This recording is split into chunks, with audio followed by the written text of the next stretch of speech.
agar bisa beribadah dengan teratur, istiqamah, hendaknya kita adalah beruzlah, menjauhkan diri dari pergaulan masyarakat. Ada dua macam yang namanya menjauhkan diri dari masyarakat itu. Yang pertama adalah khalwat, yang kedua uzlah. Khalwat itu lebih sulit daripada uzlah, karena khalwat itu menjauhkan diri dari makhluk dan mengisinya dengan ibadah. Itu khalwat namanya.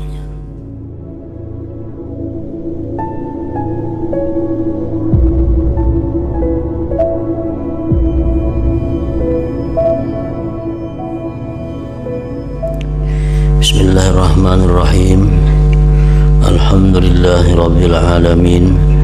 Wassalatu wassalamu ala ashrafil anbiya wal mursalin, sayyidina wa habibina Muhammadin wa ala alihi wa sahbihi ajma'in. Rintangan yang kedua untuk terus-menerus bisa beribadah kepada Allah Subhanahu wa ta'ala, pengaruh lingkungan. Maksudnya adalah al-khalqu, makhluk, dan lagi dimaksud dengan makhluk itu wabil khusus manusia. Pengganggu yang kedua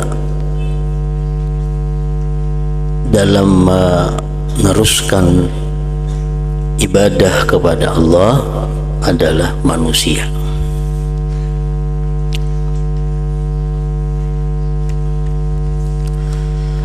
Selanjutnya, hendaklah engkau, semoga Allah memberikan pertolongan kepada engkau dan kepadaku untuk bisa berlaku taat kepada Allah.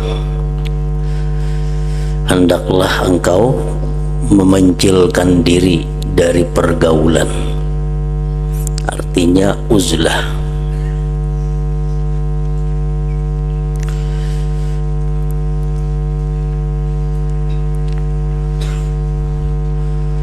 Agar bisa beribadah dengan teratur, istiqamah, hendaknya kita adalah beruzlah, menjauhkan diri dari pergaulan masyarakat.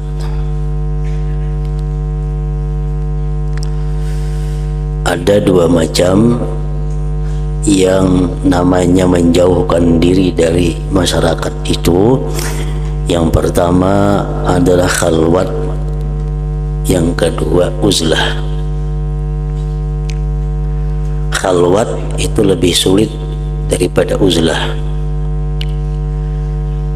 karena khalwat itu menjauhkan diri dari makhluk dan mengisinya dengan ibadah.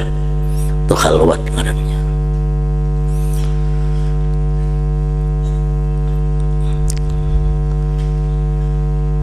Baik di dalam kota atau di luar kota, di tempat-tempat terpencil. Sebagaimana Rasulullah sallallahu alaihi wasallam sebelum beliau menerima wahyu pertama dari Allah, beliau suka beruzlah, berkhalwat, suka berkhalwat. Hubbiba ilaihil khala, disukakan kepada beliau itu berkhalwat. Di mana beliau berkhalwat? Di guha, di Jabal Nur, Guha Hira. Jadi khalwat itu artinya menjauhkan diri dari pergaulan manusia dan mengisinya dengan ibadah. Itu khalwat, baik di dalam kota atau di tempat terpencil. Misalnya di rumah kita di tengah masyarakat andaknya, tapi kita begadang di kamar aja, Nah, beribadah di kamar tuh, baca Quran, baca salawat, tafakur, itu ngarannya adalah khalwat. Tapi kalau berkhalwat di tengah kota, tetap dituntut kita untuk sembahyang berjamaah dan sembahyang Jumat. Itu kalau berkhalwat di tengah kota, di dalam lingkungan masyarakat. Adapun uzlah ini tujuannya semata-mata menjaga diri dari kejahatan pergaulan, dan uzlah ini tempatnya mesti terpencil. Nah, itu perbedaan antara uzlah dengan khalwat. Khalwat kada penting kita ke tempat terpencil, tapi yang penting kita menyendiri dan beribadah, itu khalwat. Kalau uzlah kada penting kita beribadah, yang penting kita menyelamatkan diri dan di tempat terpencil, uzlah. Nah, di sini kita dituntut agar kita beruzlah atau berkhalwat untuk bisa mengatur ibadah dengan sebaik-baiknya.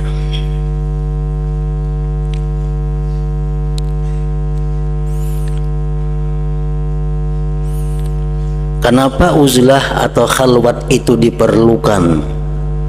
Untuk bisa menata, mengatur ibadah. Sebabnya adalah dua hal. Pertama, lingkungan masyarakat dapat menyibukkan engkau. Lingkungan masyarakat itu bisa menyibukkan kita, sehingga membuat engkau lupa beribadah kepada Allah. Karena kita sibuk di masyarakat, akhirnya kita lupa beribadah kepada Allah. Apalagi kita di masyarakat dipakai orang untuk jadi ini, jadi itu, jadi macam-macam. Jadi ketua handil, jadi ketua Karang Taruna, jadi macam-macam. Makinnya sibuk sehingga lupa beribadah kepada Allah. Menurut apa yang diriwayatkan dari sebagian ulama yang berkata, aku pernah melewati sekelompok orang yang sedang memanah. Ada orang sekelompok manusia latihan memanah. Ada seseorang yang duduk jauh dari kelompok pemanah itu. Ada yang duduk seikung jauh, memencil. Aku bermaksud mengajak berbicara orang yang sendirian itu. Aku nak berpandir lawan nang menyaurangan itu nang apa? Tetapi ia berkata, nang menyaurangan tadi bersuara, zikrullah lebih aku sukai daripada omonganmu. Jadinya aku lebih suka berzikir daripada memandiri kamu ini. Aku bertanya, apakah engkau senang sendirian seperti ini? Kamu ketujuh kok seorangan nih di sini duduk. Kok di sana orang latihan memanah? Apa kamu seorangan duduk di sini? Ketujuh kok kamu seorangan? Ia menjawab, aku tidak sendiri, melainkan didampingi oleh Tuhanku dan dua malaikat pencatat amalku.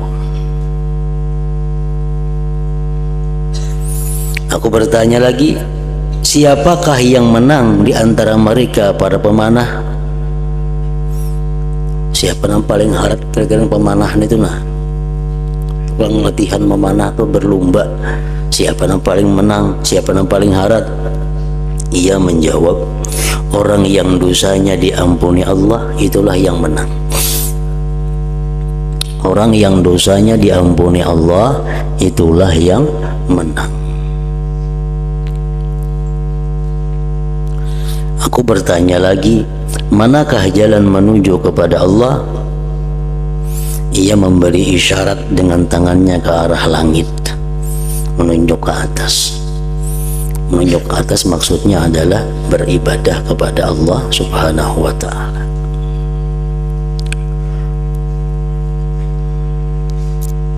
Kenapa menunjuk ke langit? Karena langit itu adalah merupakan kiblatud doa, kiblatnya doa.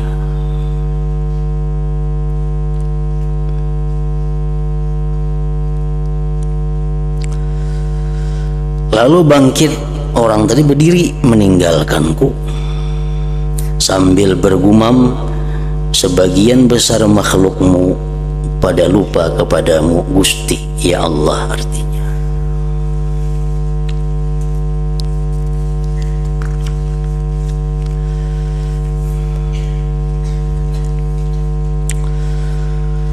kalau begitu masyarakat dapat membuat engkau lupa beribadah kepada Allah dan menghalangi engkau beribadah,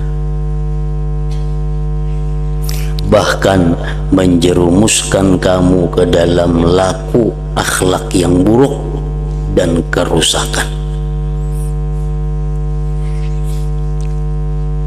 Jadi masyarakat pergaulan itu bisa membuat kita lupa, bisa mencegah kita beribadah, dan akhirnya menjerumuskan kita ke dalam akhlak yang buruk, akhlak yang rusak.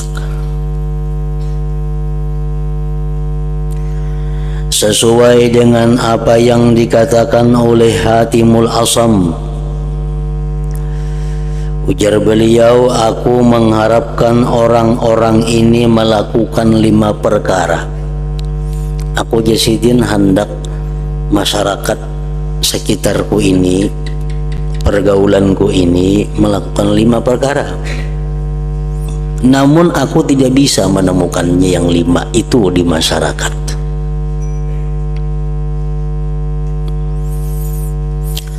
Aku mengharapkan mereka berlaku taat kepada Allah dan zuhud dunia. Aku mengharapkan masyarakat, kenalan-kenalanku, lingkunganku, mereka itu taat kepada Allah dan zuhud terhadap dunia. Tetapi mereka tidak mau melakukannya. Sebuting.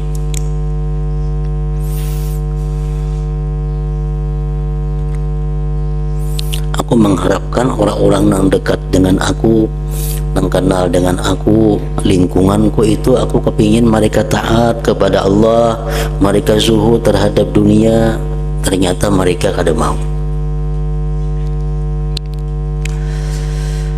Aku lalu mengucap, jika kalian tidak mau taat dan zuhud, maka bantulah aku dalam masalah tersebut. Amun kenalan-kenalanku, masyarakat lingkunganku, kadakawa berlaku taat kepada Allah, kadakawa zuhud dalam dunia, dukung barang aku. Aku hendak beribadah, aku hendak zuhud kepada dunia, dukung.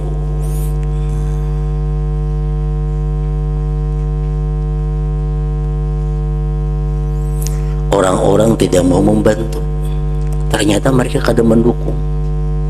Ternyata masyarakat, kenalan-kenalanku kada mendukung aku untuk selalu beribadah dan zuhud terhadap dunia. Yang ketiga, maka aku pun berkata, bila kalian tidak mau, amun kalian kada aku mendukung aku beribadah, kada mau mendukung aku zuhud kepada dunia, maka ridhalah kalian kepadaku, jangan kalian membenciku.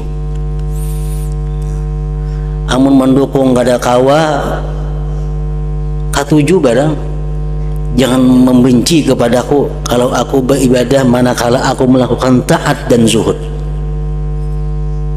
Menolong sudah kada kawa, membantu kada kawa, jangan membenci barang, jangan kada suka lawan aku. Mereka tidak mau, akhirnya tetap mereka kada mau, kada katuju lawan aku beribadah, kada katuju lawan aku zuhud terhadap dunia.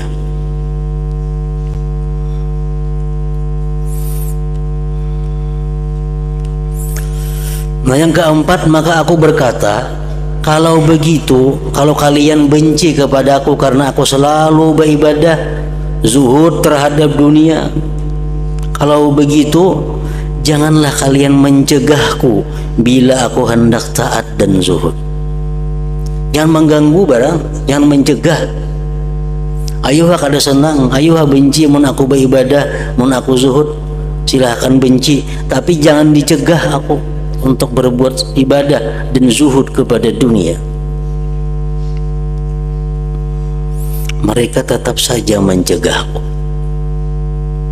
Mereka mencegahku. Mencegah itu bukan artinya menghalangi secara langsung, tidak ada. Mereka berbuat hal-hal yang mana secara langsung atau kada langsung mengganggu aku. Contohnya kayak apa? Menghilangi umpamanya. Nah, otomatis terganggu aku beribadah. Yang mestinya aku membaca ini, dihilanginya aku terganggu. Sudah tahu jam ini aku melakukan ini, datang, akhirnya mengganggu aku.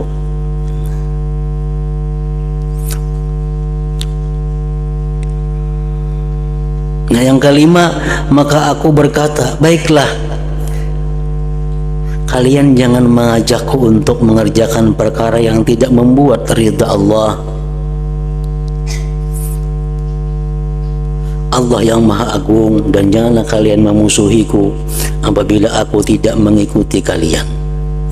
Nah, ayuhah mencegah aku beribadah, tapi kuharapkan jangan membujuk aku berbuat hal-hal yang tidak diridhai Allah. Kawan-kawanku, masyarakatku, lingkunganku, anak biniku, masuk semuaan di situ. Kalau kalian ini mengganggu aku beribadah, ayo ganggu, tapi sabuting ku minta jangan dibawahi aku, jangan didorong aku untuk melakukan maksiat, melakukan hal-hal yang diridai oleh Allah. Maka mereka tidak mau, tetap membujuk aku, artinya dengan menawarkan ini macam-macam. Jadi 5 hal ini yang mana aku tidak bisa lagi bertahan di masyarakat itu. Pertama apa? Aku mengharapkan bahwa masyarakat ini kenalan-kenalanku, kekasih-kekasihku, aku harapkan mereka itu taat kepada Allah, zuhud terhadap dunia. Ternyata kada kawa, tetap mereka itu kada aktif beribadah dan berlomba-lomba mencari dunia. Nah, yang kedua, aku mengharapkan kalau kalian ini sudah kada kawa taat, kada kawa zuhud kepada dunia, bantu barang aku supaya kawa beribadah terus menerus, bantu aku supaya bisa zuhud terhadap dunia. Ternyata mereka kada kawa membantu juga, kada membantu aku untuk selalu beribadah, untuk zuhud kepada dunia. Nah, kalau membantu aku kada kawa, menolong aku kada kawa supaya aku selalu taat, kalian kada bisa membantu aku minta jangan benci aku, jangan benci barang lawan aku nang beribadah ini, nah jangan benci. Ternyata mereka benci lawan aku. Kenapa? Karena kada kau melayani mereka. Aku sibuk beribadah, aku zuhud dengan dunia, sehingga kehendak-kehendak mereka kepada diriku kada takabul. Akhirnya mereka benci.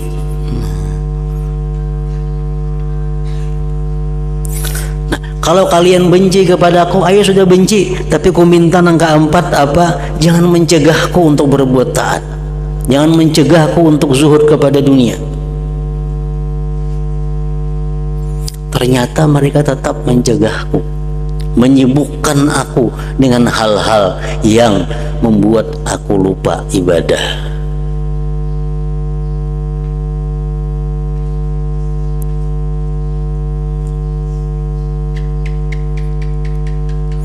Nah, kalau nang keempat itu kada kawa, nang kalima barang aku minta. Napa? Jangan mengajak aku maksiat, jangan membawai aku berbuat yang tidak diridhai Allah. Ternyata kada kawa juga. Mereka suka mengajak aku untuk mencari dunia, mereka suka mengajak aku untuk berlumba-lumba mencari dunia, mengganggu ibadah kepada Allah. Nah, lalu akhirnya aku meninggalkan mereka dan sibuk mengurusi diriku sendiri. Jadi berhubung 5 perkara tadi kada aku dapati dalam lingkunganku, akhirnya aku tinggalkan mereka dan aku sibuk mengurus diriku. Lingkungan itu umum, keluarga kita, lingkungan tetangga kita, lingkungan kita, ngarannya kenalan-kenalan sahabat-sahabat kita, lingkungan. Karena mereka kada kau aku minta 5 perkara tadi, akhirnya aku menyerah. Aku menjauhkan diri daripada mereka dengan berkhalwat atau beruzlah.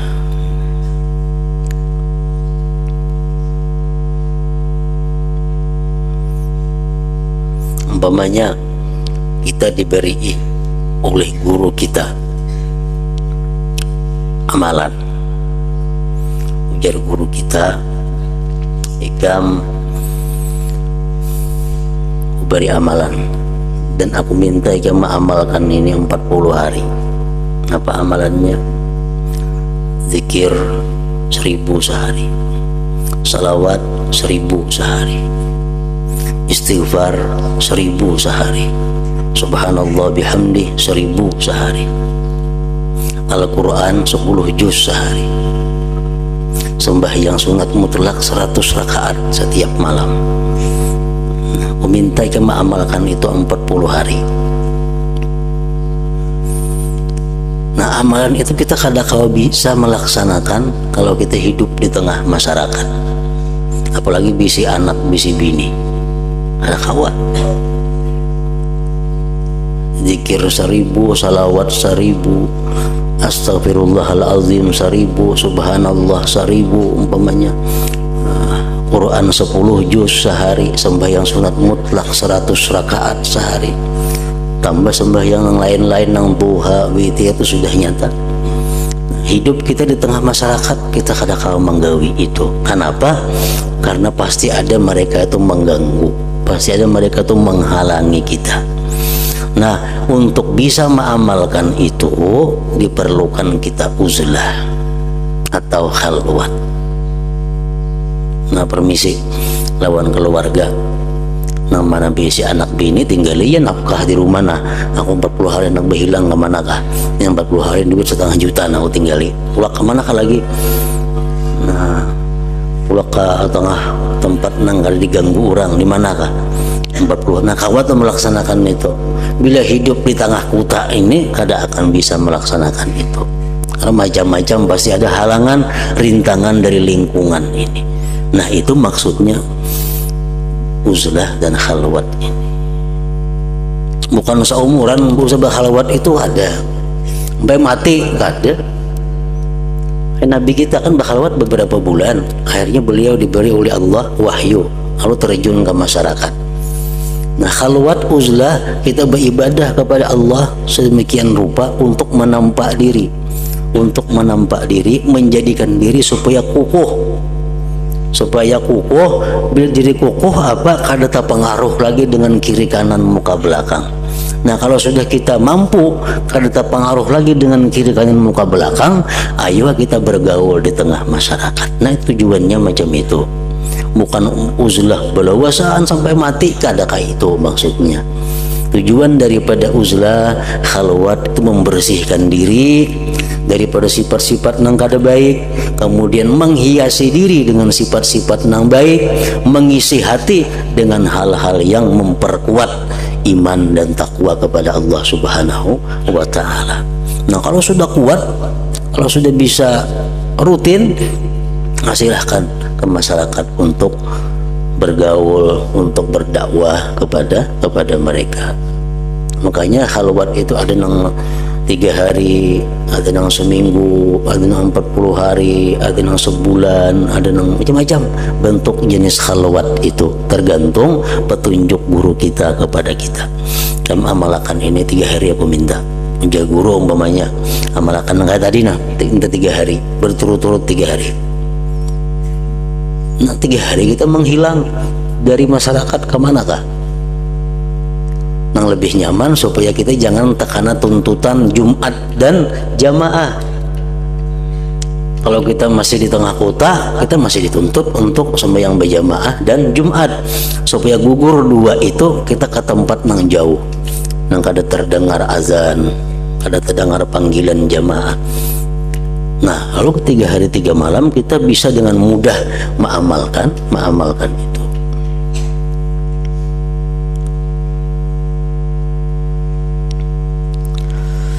Ketahuilah wahai saudaraku seagama, Nabi Muhammad sallallahu alaihi wasallam telah menggambarkan masa uzlah, mengasingkan diri, dan menerangkan sifat-sifatnya, juga menerangkan sifat orang yang uzlah, dan beliau memerintahkan untuk memencilkan diri dalam masa uzlah itu. Dalam beberapa hadis Nabi kita ada menyuruh kita untuk uzlah. Apabila kita berada dalam keadaan tertentu, Nabi menyuruh uzlahlah kamu. Nah, beliau tentu lebih tahu, Rasulullah SAW lebih tahu dan lebih mengerti apa yang baik, serta lebih mempunyai kehendak baik buat kita daripada kita sendiri. Nabi lebih tahu kebaikan kita daripada kita sendiri.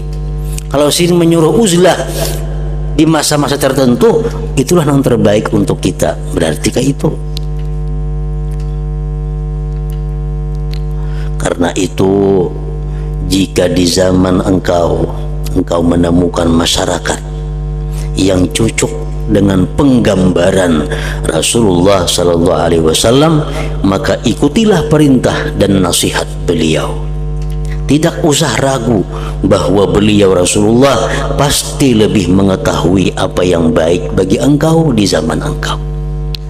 Jangan engkau membuat alasan yang tidak benar, dan jangan membohongi diri sendiri. Kalau engkau tidak menurut, Anda tentu mengalami kerusakan agama. Tidak ada uzur lagi bagi engkau. Kalau sudah kita berada di zaman, di masa yang diterangkan oleh Rasulullah untuk uzlah, kita kada uzlah, jangan hendak membuat alasan macam-macam, karena tidak ada uzur lagi bagi yang demikian itu.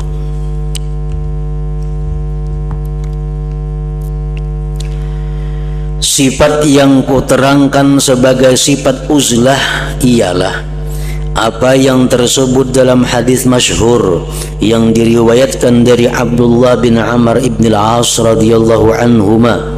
Beliau berkata, suatu ketika kami para sahabat sedang duduk di sekitar Rasulullah sallallahu alaihi wasallam membicarakan fitnah.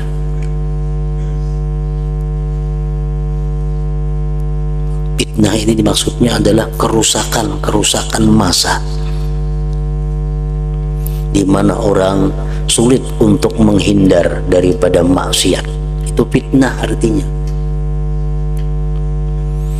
Kita di sini mengerti fitnah itu ada Kamu memfitnah aku, ya padahal kada macam itu maksudnya.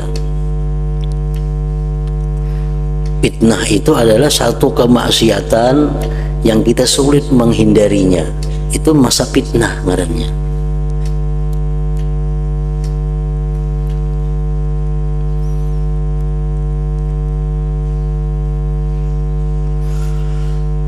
Lalu Rasulullah sallallahu alaihi wasallam bersabda, "Idza ra'aitumun nasa marajat uhuduhum wa khaffat amanatuhum wa kanu hakaza." Ini beliau menerangkan masa di mana masa itu seperti ini. Apabila kalian melihat para muslimin telah mengendur, maksudnya mengendur di sini adalah marajat uhuduhum. Mereka sudah suka membatalkan, suka merubah perjanjian-perjanjian. Artinya di masyarakat ini janji itu sudah kada berfungsi lagi. Sulit mempercayai janji. Orang berhutang, mereka bayar rencana ya seminggu lah, sulit dipercaya. Seminggu itu bisa sebulan, sebulan bisa setahun hanya bayar. Berjanji apa aja sudah ada birisnya lagi. Janji mau upah berapa hari ngitung, 3 hari, 3 bulan ngitung. Orang sudah, manusianya sudah kendur, artinya lawan janji itu dianggap enteng, dianggap remeh. Nah, bila kalian para muslimin sudah hidup di masa itu, janji sudah kada ada masalah lagi, sudah kada ada beban dengan janji itu.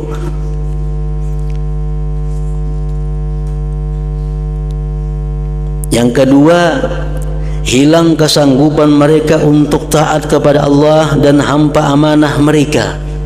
Amanah sudah kada ada lagi. Artinya sedikit sekali orang-orang yang mampu melaksanakan amanah. Kepercayaan itu sudah kada ada lagi.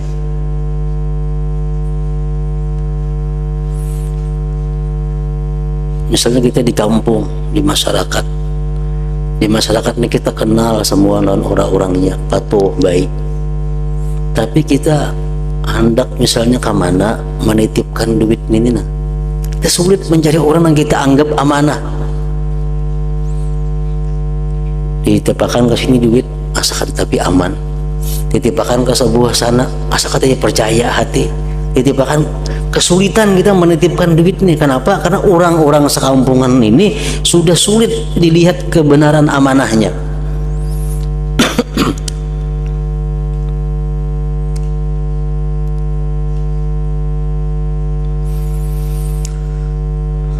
Sudah demikian keadaan mereka.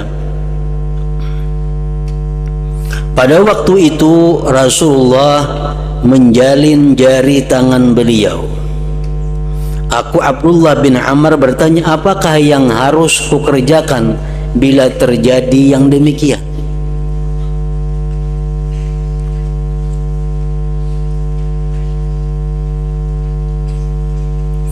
Semoga Allah menjadikan diriku sebagai tebusan untukmu, wahai Rasulullah.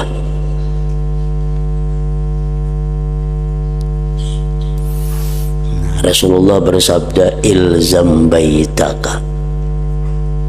Kalau sudah hidup di masa nangka itu, ujar Nabi kita, ilzam baitaka wa amlik alaika lisanaka wa khudh ma ta'rifu wa da' ma tunkiru wa alaika bi amril khassah wa da' anka amral ammah.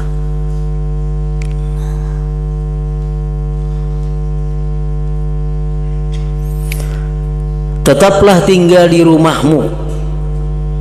Kalau sudah macam itu keadaan lingkungan, janji sudah kada jadi masalah lagi dilanggar, amanah kita sulit mencari orang yang amanah. Kalau sudah macam itu keadaannya, tinggallah engkau di rumahnya Nabi. Artinya banyaki bagana di rumah. banyaki bagana di rumahnya. Kuasailah, kendalikanlah lisanmu, jaga mulutmu ya Nabi, jaga mulutmu. Laksanakanlah apa yang sudah kau ketahui kebaikannya, dan tinggalkanlah apa yang telah kau ketahui sebagai perkara mungkar. Uruslah apa yang menjadi ketentuan dirimu, dan tinggalkanlah urusan umum. Urus diri kita, urus anak bini kita nang di rumah. Orang lain kada usah diurus lagi. Kalau sudah macam itu, masa di sekitar kita.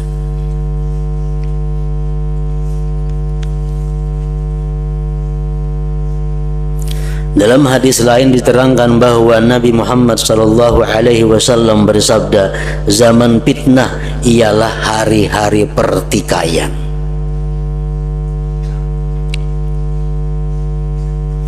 Ditanyakan oleh sahabat, apakah hari pertikaian itu? Rasulullah menjawab, yaitu ketika seseorang merasa tidak aman terhadap teman duduknya.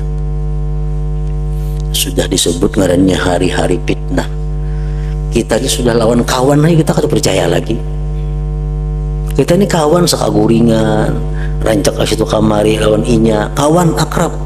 Tapi kita kada percaya lawan inya. Jadi berhutang pang duit, kita kada percaya lagi lawan inya. Padahal kawan kita. Nah bila sudah macam itu keadaan masyarakat kita, bagaimana di rumah aja lagi. Oleh sembahyang berjamaah turun ke masjid Jumat turun, habis itu beganan di rumah. Sarwan pang kada wajib lagi ditulaki, pengantin kada wajib lagi dihadiri. Kenapa? Karena banyak munkar daripada kebaikannya. Handil pang kada usah bahandil lagi, banyak mudaratnya pada manfaatnya. Bahandil seberapa jam kena ngomong bepandirannya 2-3 jam.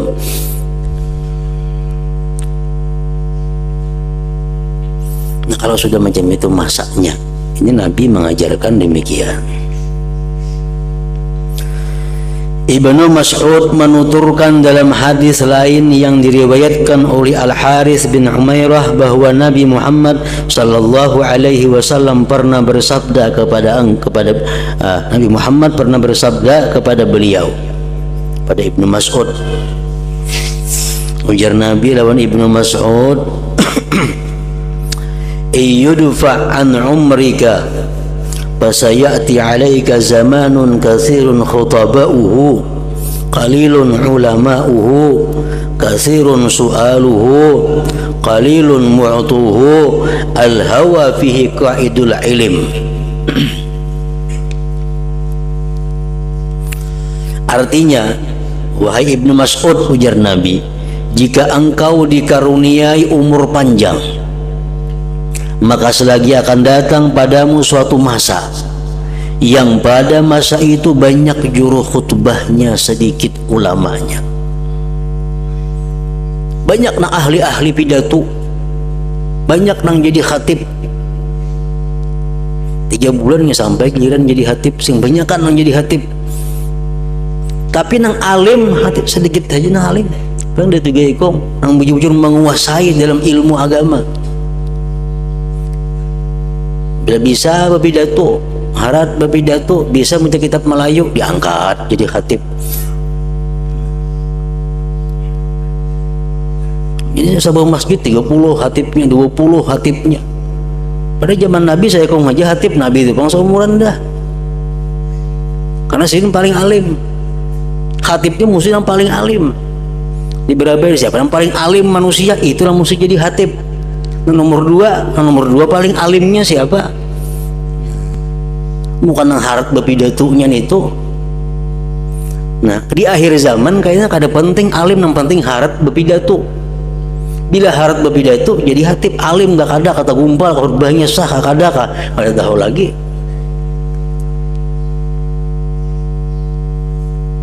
Nah Nabi Ibnu Mas'ud ikan bila panjang umur kan bertemuan gak enak itu.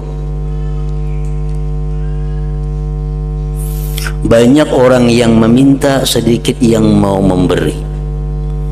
Pengamis di mana-mana saling banyakan. Nah memberi kada banyak orangnya. Kesenangan nafsu di masa itu merupakan penuntun dalam menuntut ilmu. Artinya apa? Al-hawa bihi kaidul ilm. Artinya hawa nafsu yang memimpin ilmu, bukan ilmu yang memimpin hawa nafsu. Nah, akibatnya apa? Akibatnya dia selalu mencari hukum-hukum yang sesuai dengan keinginan hawa nafsunya. Kan banyak hukum-hukum itu kaulnya. Sebuting masalah ada berpuluh-puluh kaul pendapat ulama. Di antara sekian pendapat ulama, ini cari yang cocok lawan hawa nafsunya nang mana. Kan kada boleh tuh pasik jadinya. Misalnya Syafi'i mengharamkan, Imam Maliki memakruhkan itu, Hambali membolehkan itu. Aku empat Hambali aja yang membolehkan, yang sesuai lawan hawa nafsu. Kayaknya isuk hari pulang ada masalah lain, Syafi'i membolehkan, Hambali mengharamkan, aku empat Syafi'i aja yang membolehkan. Nah, berpindah-pindah mazhab mencari mana pendapat yang katuju lawan hawa nafsu. Nah, ada masa kayaknya seperti itu. Dipaksa hukumnya menyesuaikan hawa nafsu. Dipaksa kita mencari kaul-kaul, pendapat-pendapat ulama yang mendukung keinginan kita. Nah, kalau engkau panjang umur, wahai Ibnu Mas'ud, kata Rasulullah, engkau akan menemui masa itu. Orang gunanya beda pendapat ulama itu untuk menghadapi hal-hal yang sifatnya dalam keadaan sempit, dalam keadaan darurat. Akhirnya kita pindah mazhab. Kalau kita mencari yang nyaman-nyamannya aja, nah itu kada boleh.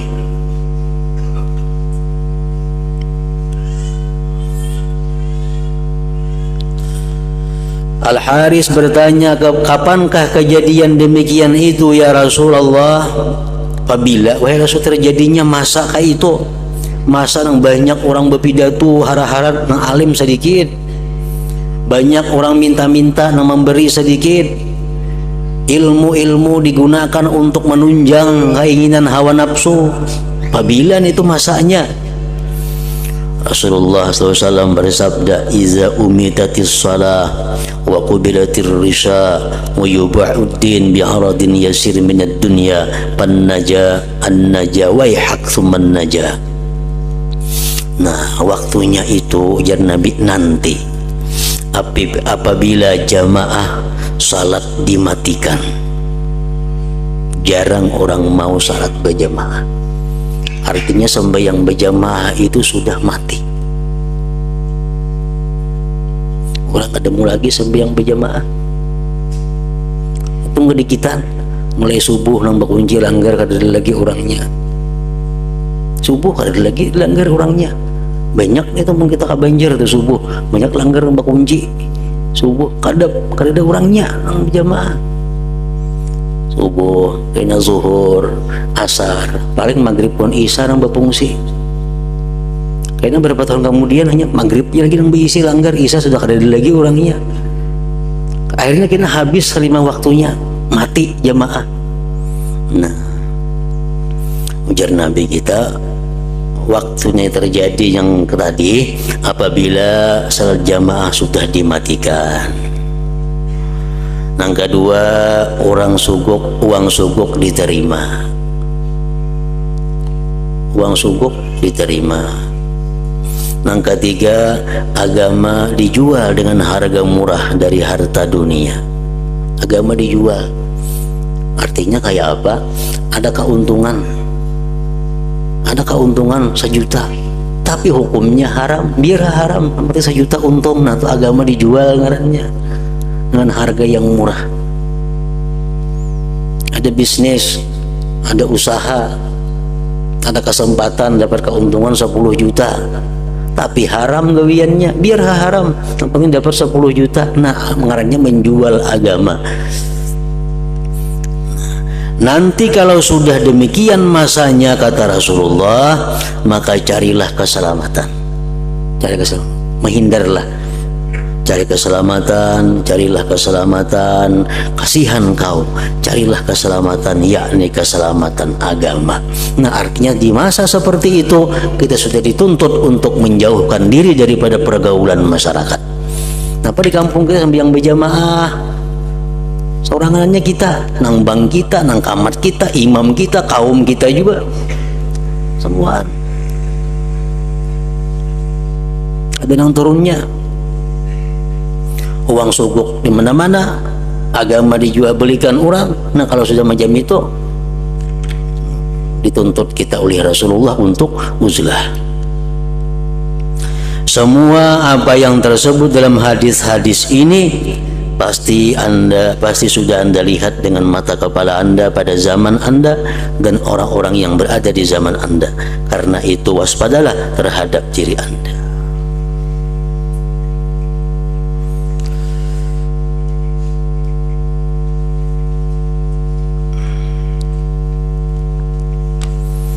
Orang-orang dahulu yang saleh, semoga Allah meridai mereka.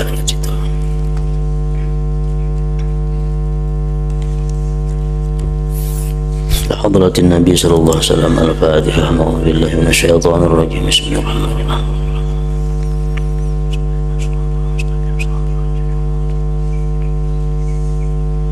Bismillahirrahmanirrahim. Alhamdulillah rabbil alamin. Wa salli wa sallim ala sayyidina wa habibina maulana Muhammad wa ala alihi wa sahbihi ajma'in. Allahumma ighfir lana ma akhta'na wa ma tahammadna wa ma asrarna wa ma alanna wa ma asrafna wa ma anta alam bihi minna. Antal muqaddimu wa antal muakhir, la ilaha illa anta. Allahumma nafa'na bima 'allamtana wa 'allimna ma yanfa'una wa zidna fahman wa ilman wa amalan wa huda wa taufiqa bi rahmatika ya arhamar rahimin. Sallallahu alaihi sayyidina Muhammadin wa ala alihi wa sahbihi wa sallam, walhamdulillah.